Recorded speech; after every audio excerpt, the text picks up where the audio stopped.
and today I'm going to be talking about I'm the pretty thing living in the house. I have heard myself say the house that holds a memory of a death is the staying place of a rotted ghost. A nervous nurse who scares easily finds herself caring for an ailing horror novelist while living in a house with secrets. So for those of you who have not heard about this film, it is a Netflix original, which means that it should be available for you to watch anywhere in the world that has Netflix. I am in the US, just as a reference. Let me go ahead and I will get into a little bit more of what this movie is about. This movie focuses on Lily, a hospice nurse who is sent to go live with a elderly horror writer. She used to write short stories, and it starts out with her narrating and kind of telling you what has already happened to her. So it does let you know basically right off the bat that Lily is dead and she is stuck in this house. And so the movie really focuses on telling you the story of what happened to Lily and how you got there. And it starts with when she first gets to the house and she meets the novelist, and then it kind of jumps forward to about a year that she has been there. She starts to notice a mold stain in the wall that she tries to get someone to come out and get fixed, and they do eventually start to, but it kind of has already started to get worse. And at the same time, she has finally started reading one of the short stories. It's called either The Girl in the Wall or The Woman in the Wall. I think it was The Girl in the Wall. And with kind of all that, she kind of freaks herself out because she's not really like a fan of the scary. And the main character of this novel is called Polly, which is what the novelist refers to Lily as. She believes that she is this Polly character, and so when Lily starts to read that novel, she finds out that that is why. And so as you're finding out what is happening to her, you are also finding out what has happened to Polly. You find out that it is based on events that had actually happened in the house, and that the novelist was actually speaking with Polly's ghost. And so, yeah, it's just like quite a lot kind of unraveling all together, but it works and they pair together well. I really liked this film. It unfortunately doesn't have a very high rating, at least on Rotten Tomatoes. But I really liked it. I don't know, so I've heard much about it from other horror YouTubers. I don't know how many people have actually reviewed this, and maybe I just haven't noticed. So I'll have to see what other people's thoughts are. I know my best friend said that she liked this film, so yay. But I really did enjoy it. So I will go ahead and start with some of just my highlighted likes for this film. This doesn't mean it is the only thing about these films that I like. It's just some of the things that I took notes on while watching. So for the first thing is it definitely reminds me of those moments of being like scared in your own home when you feel like you're being kind of ridiculous, like you hear a noise, and which, I mean, we have 3 cats, so we're always hearing strange noises. You just upped it to them. But I will say, like, just, you know, sometimes, especially after you've watched a horror film that maybe got to you, you're in that moment of like feeling paranoid, and then you end up freaking yourself out even more. And she does that, or at least she feels like that's what she's doing throughout this, is like, okay, you're just freaking yourself out by worrying about it. You know, she puts it up to being in a new place at first. When she first moves in, has a weird feeling, and then that kind of changes, obviously, and then after she starts reading the novels, that's when she feels like she's still probably just freaking herself out.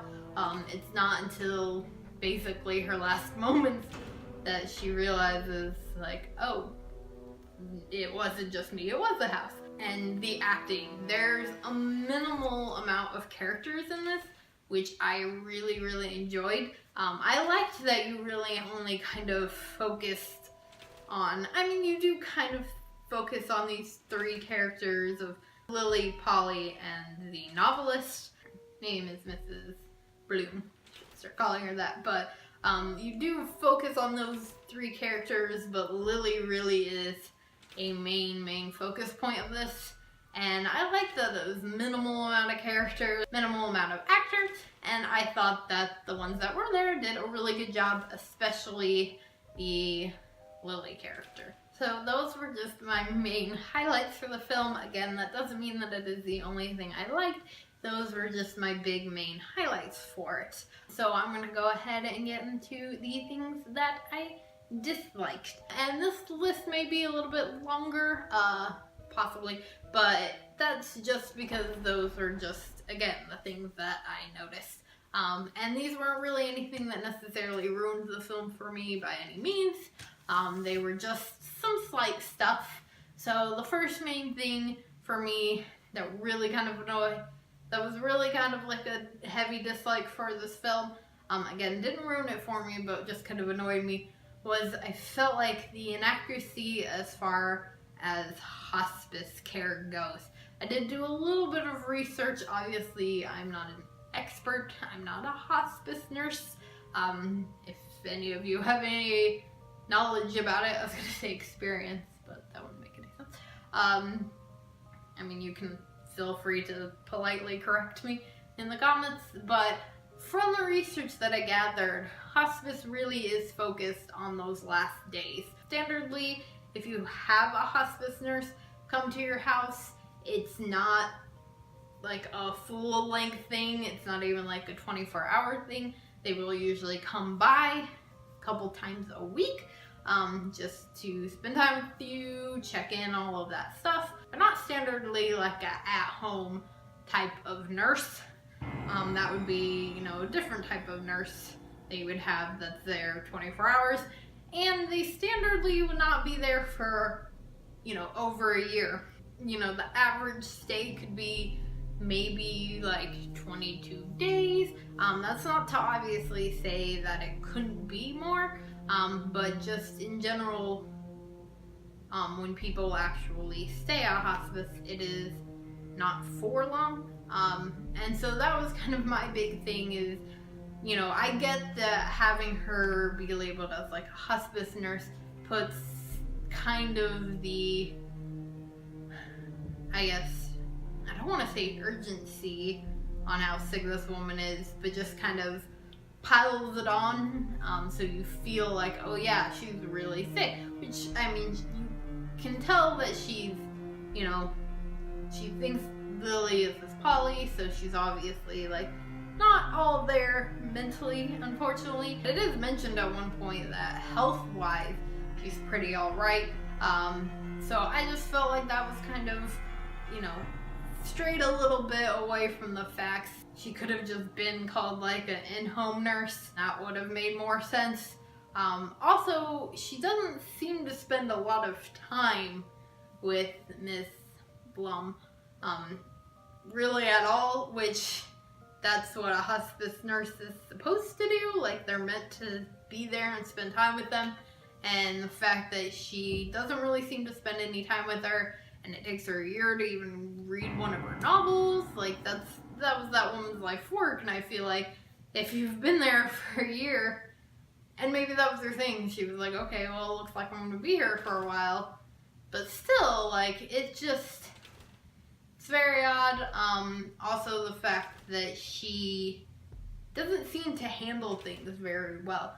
When Miss Blum refers to her as Polly, you know, she like super overreacts, and just any time that she calls her that or like starts to act odd, she like, Lily gets like really freaked out. And it's just like, part of your job is supposed to be able to talk to people that are in that state, and you seem to freak out. She also freaked out a lot about the mold, which I get it, like mold in your old is gross, but like that's another thing, is you're a nurse, you're supposed to be able to be around gross stuff.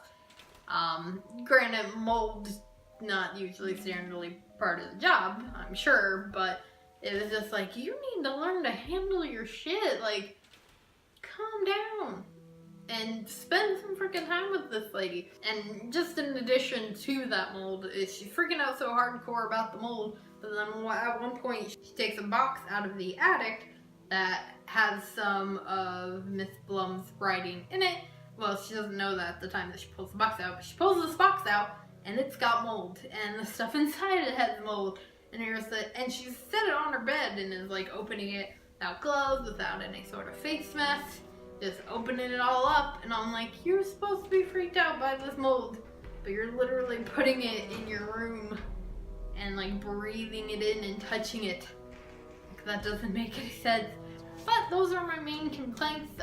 So really wasn't much longer of a list. I believe that was 3 each.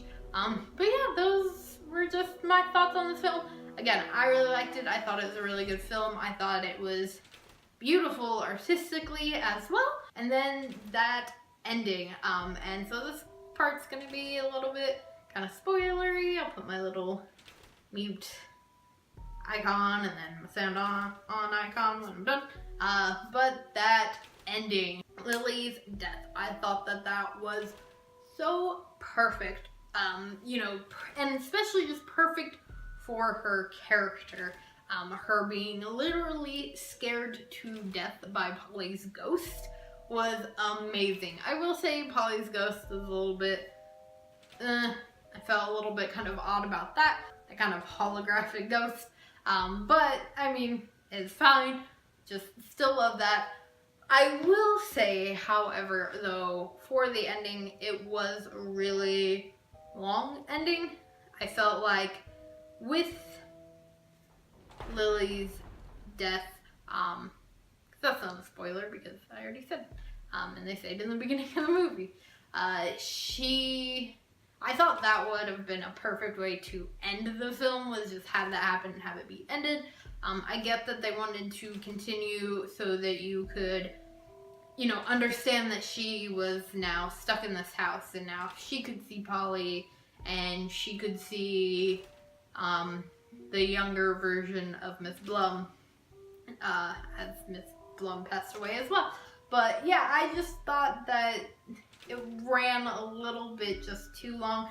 I felt like it should have just ended at Lily's death, and that would have been the perfect ending.